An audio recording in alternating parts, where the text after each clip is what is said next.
নমস্কার দর্শক বন্ধুরা, মৃত্যুঞ্জয় অমৃত বচন অনুষ্ঠানে সবাইকে আবার একবার স্বাগত। বন্ধুরা, সম্প্রতি শুরু করেছি একটা ভীষণ আকর্ষণীয় ও গুরুত্বপূর্ণ জ্যোতিষিক অনুষ্ঠানের সিরিজ, সুখী দাম্পত্যের রহস্য, যার প্রথম পর্বে আমি আপনাদের সঙ্গে একটা কন্ডিশন শেয়ার করেছিলাম সুখী দাম্পত্য জীবনের, অর্থাৎ স্বামী ও স্ত্রী বা বিবাহ যাদের হতে চলেছে পাত্র পাত্রী, তাদের লগ্ন এবং রাশি, এই দুটো জিনিস কিভাবে তাদের দাম্পত্যের জায়গাটাকে প্রভাবিত করে এবং উভয়ের লগ্ন ও রাশির মধ্যে কি সম্পর্ক স্থাপন হলে তাদের মধ্যেকার সম্পর্কটা ভালো হয়, মধুর হয়, দম্পতি সুলভ হয়, ঝগড়া হলেও বিচ্ছেদের দিকে অন্তত যায় না, বা সেই ঝগড়াটা বলা যায় এনজয়েবল। কারণ সবসময়তে যদি ভালো কথাই বলবে তাহলে একসময়তে একঘেয়েমি গ্রাস করবে। তাই দাম্পত্য সম্পর্কে একটু টকঝাল ব্যাপার থাকা ভালো। আবার যেটা মনে হয় তাতে দুজনের মধ্যে আদতে সমঝোতাটা আরও গাঢ় হয়, সম্পর্কটা কিন্তু আরও ভালো হয়। যাক সে কথা, আজ দ্বিতীয় পর্বের এই অনুষ্ঠানে আমি আপনাদের সঙ্গে আরেকটি রহস্য পরিষ্কার করব। কিসের রহস্য? অনেক সময় আপনারা দেখেন না, স্বামী স্ত্রীর মধ্যে একটা কেমন যেন পারস্পরিক বিদ্বেষ ভাব কাজ করে। সবার নয়, যাদের করে তাদের জায়গাটা বলছি, ভুল বুঝবেন না। যেন পরস্পরকে শত্রু জ্ঞান করে, বা একজন আরেকজনকে দেখতেই পারে না, বা এমনও হয় একজন আরেকজনকে ডমিনেট করে। কোথাও স্ত্রীকে স্বামী ডমিনেট করছে, স্বামীর ভয়ে সে তথস্থ, স্বামীর কথায় সে কান ধরে পারলে উদ্ঘোষ করে, এরকম অবস্থা। আবার কোথাও স্ত্রীর দাপট চলছে, খান্ডারিনী স্ত্রী, স্বামীর ভাষায় তার জীবনটা হেল করে ছেড়েছে। তা এই জায়গাটা কি দিয়ে, কোন প্যারামিটার দিয়ে বুঝতে পারা যাবে কেমন হবে? অর্থাৎ স্বামী এবং স্ত্রীর মধ্যে, পাত্র এবং পাত্রী যাদের মধ্যে বিবাহ হচ্ছে, তাদের মধ্যে কতটা মন মানসিকতা জড়িত বা স্বভাব চরিত্র জড়িত, পরস্পরের প্রতি পরস্পরের আচরণের যে জায়গাটা, এটা কতটা সামঞ্জস্যপূর্ণ হবে আর কতটা বৈসাদৃশ্যযুক্ত হবে, এটা বিচার করা হয় গণ দ্বারা।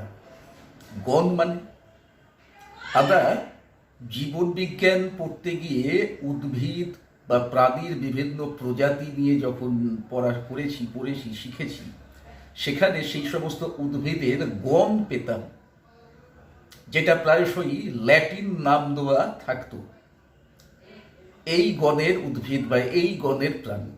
তাহলে গণ বলতে বোঝায় প্রজাতি।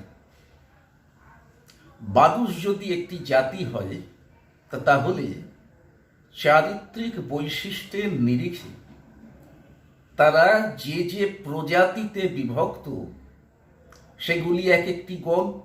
সোজাভাবে যদি বোঝাবার চেষ্টা করি, তর্কের খাতিরে তো অনেক কিছু তর্ক, অনেক কিছু যুক্তি রাখা যায়। আবার এই বক্তব্যকে পারলে আপনারা এক নিমেষে খণ্ডন করে দেবেন যে আমি ভুলভাল কথা বলছি, কিন্তু আমি যা বলছি শুধু জ্যোতিষের আঙ্গিক থেকে কথা বলছি, বারবার একটা কথা বলবো। তাই একে জ্যোতিষিক আঙ্গিক থেকেই গ্রহণ করার চেষ্টা করলে গ্রহণ করতে পারবেন। তা গণ মানে কি বুঝলাম? মানুষের প্রজাতি। মানুষের প্রজাতি মানে কে কি ধর্মের তা নয়, কে কি জাতের তা নয়। মানুষের প্রজাতি মানে হচ্ছে স্বভাব চরিত্রের বৈশিষ্ট্যের দিক থেকে মানুষটা কি ধরনের মানুষ। এখন আমরা বলি মানুষের মধ্যে তিন ধরনের ভাব থাকে। এক হচ্ছে দিব্য ভাব, এক হচ্ছে যেটা মানব ভাব, আরেকটি হচ্ছে দানব ভাব। যারা দিব্য ভাবের অধিকারী তারা দেবগণের হবে,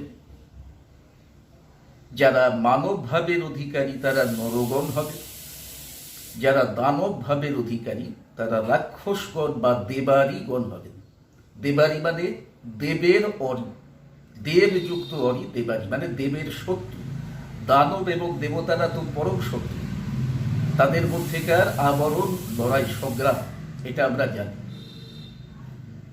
তাহলে স্পষ্টত বোঝা যাচ্ছে এই দেব ও দানবের মাঝখানে অবস্থান করছে কিন্তু মানব, মধ্যপন্থা অবলম্বনকারী। দেব তারা সবসময় পজিটিভ পন্থা অবলম্বনকারী হবে, যারা দানব তারা নেগেটিভ পন্থা অবলম্বনকারী হবে। এখন কারণ যদি রাক্ষসগণ হয়ে থাকে তিনি হয়তো কথাটা অন্যভাবে নিয়ে ফেলবেন। আমি এটা বলছি না আপনি রাক্ষসগণের মানে আপনার মধ্যে রাক্ষসের প্রবৃত্তি কাজ করছে, এটা কখনোই বলছি না। আমি এটা বিভাজনের মাপকাঠি বোঝাবার চেষ্টা করছি। দেখুন, একটা মানুষের স্বভাব চরিত্র, মানুষের জীবনটা, তার ভাগ্যস্থানটা, এটা বোঝা এত সোজা নয়। তাই গণের মতো একটা ছোট্ট প্যারামিটার, যদিও বিষয়টা বেশ বড়, কিন্তু তবুও সামগ্রিক জ্যোতিষশাস্ত্রের ভিত্তিতে দেখলে তো নেহাতি একটা ছোট প্যারামিটার, সেটা দিয়ে কখনোই মানুষটাকে ফুললি জাস্টিফাই করা যায় না। আমি জাস্ট জটক বিচারের জন্য দুটো মানুষ, স্বামী স্ত্রী, পাত্রপাত্রী, তাদের গণ কিভাবে তাদের সুখী দাম্পত্যের জায়গাটা গড়ে দিতে পারে বা ধ্বংস করে দিতে পারে সেইটুকু বোঝাবার চেষ্টা করি। তো দেখা যাক, এই যাদেরকে আমি দেবগণে ফেলবো বা যাদেরকে নরগণে ফেলবো বা যাদেরকে রাক্ষসগণে ফেলবো, এদের প্রবৃত্তি বা স্বভাব বা আচরণের জায়গাটা নিয়ে শাস্ত্র কি ব্যাখ্যা দিচ্ছে। দেখুন, শাস্ত্রে যা ব্যাখ্যা দেওয়া আছে তা অনেকাংশেই আজকের যে আমাদের লাইফস্টাইল তার সঙ্গে ম্যাচ করবে না, কিন্তু কখনোই পুরোপুরি মিসম্যাচও করবে না, এতটুকু গ্যারান্টি দিয়ে বলা যেতে পারে। তাহলে এটা ভাবার কোনো কারণ নেই যাদের দেবগণ তারা সত্যি দেবতুল্য হবে বা যাদের রাক্ষসগণ তারা রাক্ষসতুল্য হবে। কিন্তু অবশ্যই গণের প্রভাব কিছুটা তার মধ্যে থাকবেই, কাজ করবেই। তা দেখা যাক শাস্ত্রে গণের ব্যাখ্যা কি দেওয়া আছে।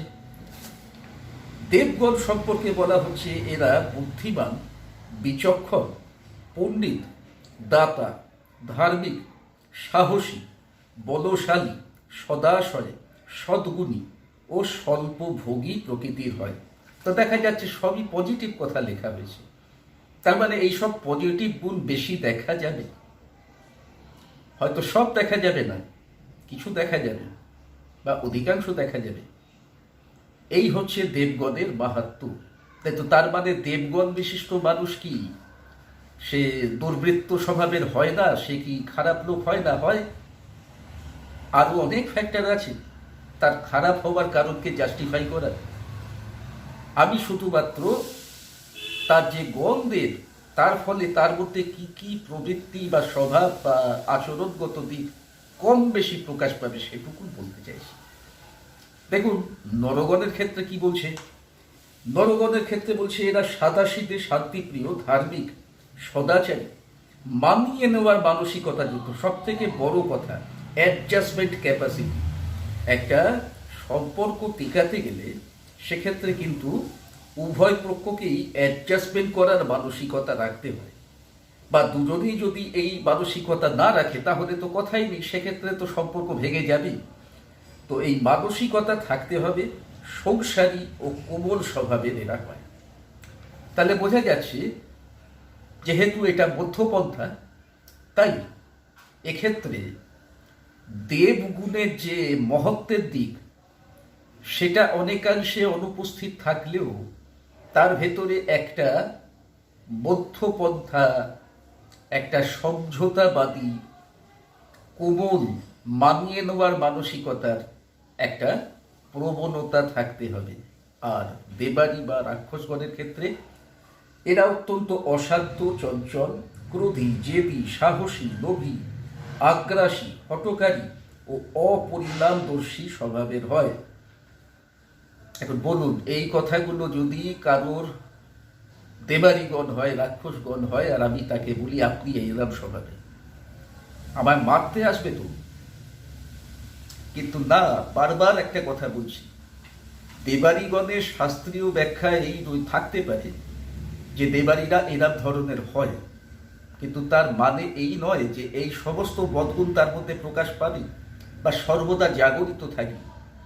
কিন্তু এটা অবশ্যই মানতে হবে, তার মধ্যে দানব প্রবৃত্তি ঘুমিয়ে থাকলেও থাকবে, কিন্তু সে বিশেষ সময়ে হঠাৎ হঠাৎ বিশেষ বিশেষ অবস্থায় জেগে উঠতে পারে, যা একটা মানব প্রবৃত্তির মানুষের থেকে হয়তো পাওয়া যাবে না। তাহলে বোঝাতে পারলাম মানুষের প্রবৃত্তির জায়গাটা, মানুষের চারিত্রিক বৈশিষ্ট্যের জায়গাটা গণ দিয়ে কিভাবে আমরা নির্ধারণ করে থাকি। এবার আমাদের জানার প্রশ্ন পালা কি, গণ কিভাবে পাওয়া যাবে? বলছি সে কথা, কিন্তু তার আগে রুটিন ঘোষণা। যারা যারা আমার সঙ্গে সরাসরি কথা বলতে চান, আমার পরামর্শ নিতে চান, তাদেরকে চেম্বারে আসার অনুরোধ রাখি। চেম্বারে আসতে গেলে নিচের ঠিক ফোন নাম্বারে ফোন করে নাম বুকিং করে এসে দেখা করতে হবে। যেদিন আসতে চান তার আগের দিন বুকিং দেবেন। বিনা বুকিংয়ে দয়া করে কেউ আসবেন না। আর যারা আসতে পারছেন না বা পারবেন না, তাদের অনলাইনে কনসালটেন্সি নেওয়ার অনুরোধ জানাবো। সরাসরি ফোনে কথা বলার চেষ্টা করবেন না দয়া করে, কারণ আমি ব্যস্ত মানুষ, নানান কাজে ব্যস্ত থাকি, তাই আপনাদের ফোন অ্যাটেন্ড করে আমার পক্ষে সবসময় আপনাদের গাইড করা এভাবে সম্ভব নয়। তাই তারা অনলাইনে কনসালটেন্সি নিন। এই স্ক্রিনে দেওয়া নাম্বারেতে ভিজিট জমা করুন। ফোনপে, গুগল পে, পেটিএম ইত্যাদি মাধ্যমে করতে পারবেন, এবং হোয়াটসঅ্যাপ আছে, তাতে রসিদ শেয়ার করে দিন। আপনাকে যে কনসালটেন্সির সময় সেটা আমি প্রোভাইড করে দেব। সেই সময় ওভার ফোন আপনি আমার সঙ্গে আলোচনা করতে পারবেন। চলে আসছি আলোচনার বিষয়ে। আমি বললাম এবার গণ কিভাবে নির্ণয় হবে সেই জায়গাটা আমাদের জানতে বা বুঝতে হবে, কারণ কোন গণ তার কি বৈশিষ্ট্য সে তো আমি দেখে নিয়েছি, কিন্তু কে কোন গণের সেটা আমি কি করে বুঝব? দা গণ বোঝা যায় নক্ষত্র দিয়ে। নক্ষত্র মানে জন্ম নক্ষত্র। জন্ম নক্ষত্র কাকে বলে? জন্মকালীন সময়ে চন্দ্র যে নক্ষত্রে অবস্থান করে তাকে মানুষের জন্ম নক্ষত্র বলে। আজকাল প্রচুর মোবাইল অ্যাপ আছে, যাতে নিজের জন্ম তারিখ, জন্ম সময়, জন্মস্থান লিখলে পরে, দিলে পরে সেখান থেকে হরোস্কোপ শো করে দেয়। সেই হরোস্কোপে আপনারা নিজের জন্ম ছকটা খুঁজে দেখুন চন্দ্র কোন নক্ষত্রে আছে, তাহলেই বুঝে যাবেন আপনার জন্ম নক্ষত্র কি। মোট 27টি নক্ষত্র হয়। সম্পূর্ণ মহাকাশে, পৃথিবীকে বেষ্টন করে থাকা মহাকাশে আমরা জানি 12টা রাশি রয়েছে। মহাকাশকে 12টা রাশিতে ভাগ করা হয়েছে, আর এই 12টা রাশি জুড়ে 27টা নক্ষত্র ছড়িয়ে ছিটিয়ে রয়েছে। এই 27টি নক্ষত্র 9টি করে নক্ষত্র এক একটি গণ গঠন করে, অর্থাৎ 9টি নক্ষত্র দেবগণের কারক, 9টি নক্ষত্র মানবগণের, নরগণের কারক, এবং 9টি নক্ষত্র দেবারি বা রাক্ষসগণের কারক। যার জন্ম নক্ষত্র যেটা, সেটা কোন ক্যাটাগরিতে পাঠ করছে সেটা বুঝে নিতে পারলেই বুঝে যাবেন আপনার দেবগণ নাকি নরগণ নাকি রাক্ষসগণ। তো আসুন দেখে নেওয়া যাক তালিকাটা।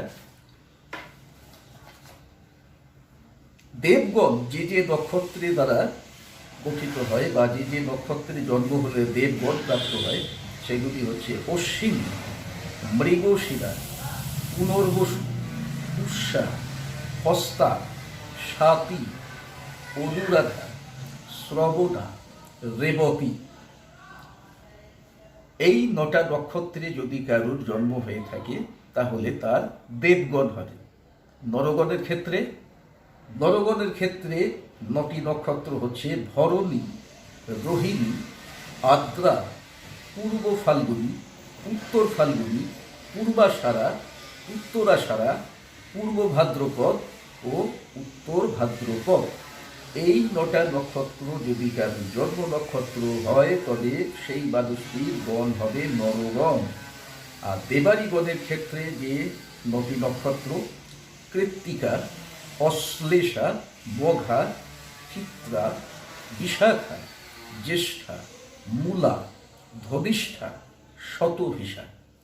এই 9টা নক্ষত্র যদি কারোর জন্ম নক্ষত্র হয় তবে সেই মানুষটার গণ হবে দেবাড়িগণ বা রাক্ষসগণ। এই প্রসঙ্গে বলি, অনেকেই আছেন যাদের জন্ম তারিখটা জানা নেই, তা তারা বলবেন আমি তো নিজের লগ্ন, রাশি, নক্ষত্র এভাবে পারবো না।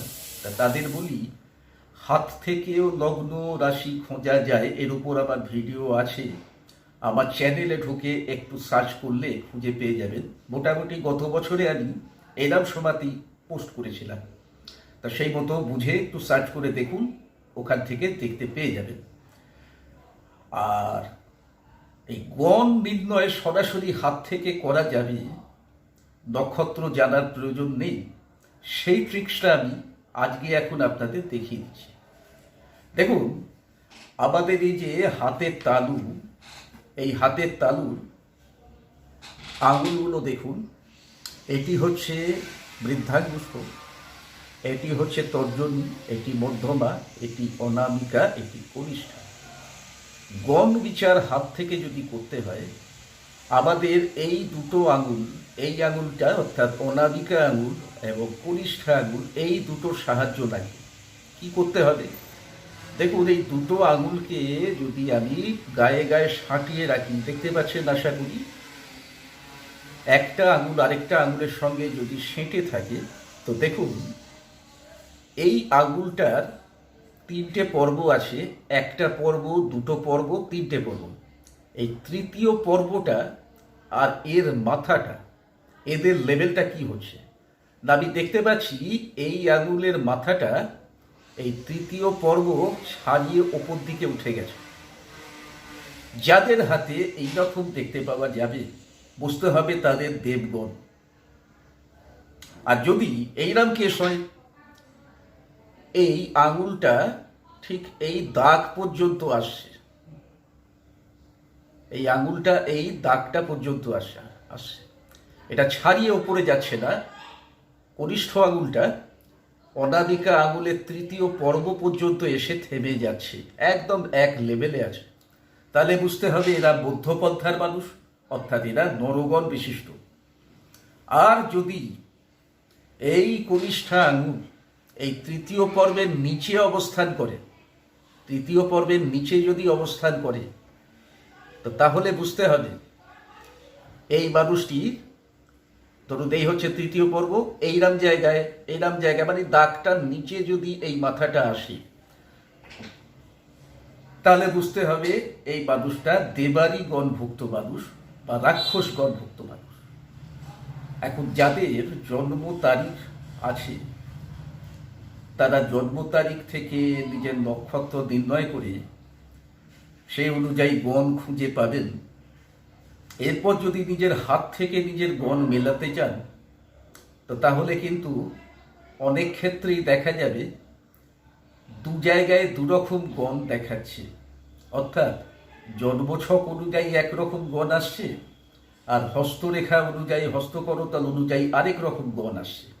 তো তাদেরকে বলবো, সেক্ষেত্রে যে যেটা নিজের জন্মছক থেকে পেয়েছে সেটাকে গুরুত্ব দেবেন। হাতের অনেক সময়তে গঠনগত ত্রুটি বিচ্যুতির ব্যাপার থাকে, যার ফলে এটা কম বেশি হয়ে থাকে, ডিফার করে যায়।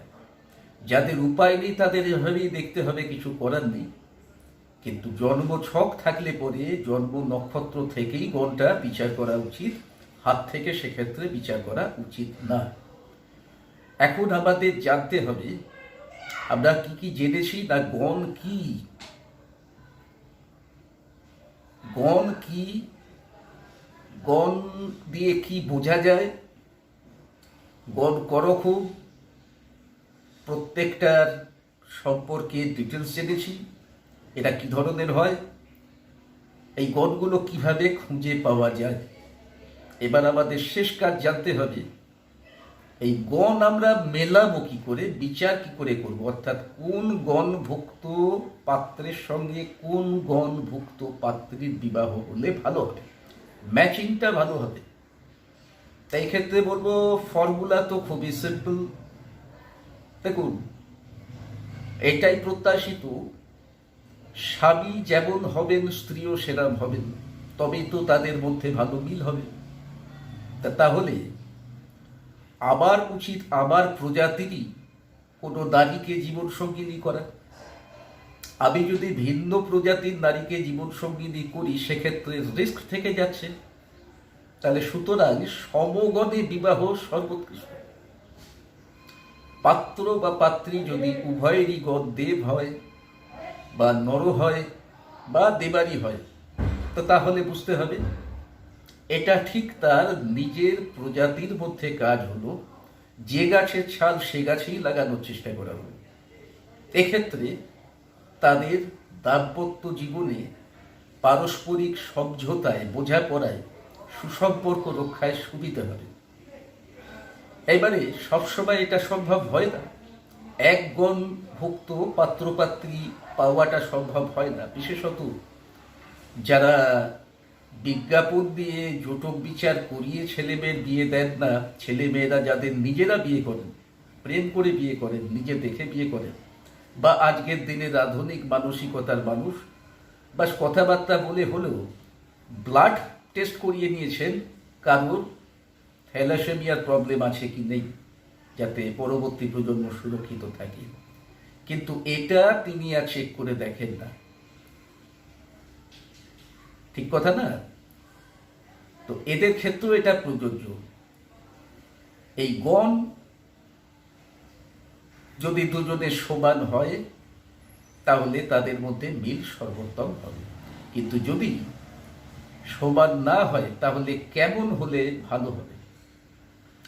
দেখুন, মানবরা হচ্ছে মধ্যপন্থা অবলম্বনকারী নরগণ যারা, তারা না তো দেব মহিমায় মহিমান্বিত, না তো দানবের যা অশুভ গুণ তাতে কলঙ্কিত, তারা মধ্যপন্থা অবলম্বনকারী।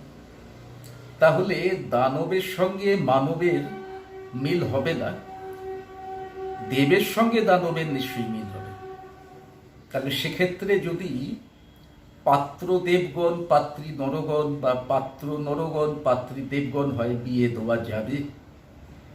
যদি পাত্রের গণ দেব হয়, পাত্রীর গণ নর হয়, তো শাস্ত্রে বলে এই জটক সর্বোত্তম, অর্থাৎ এদের মধ্যে বিবাহ সুখের হবে।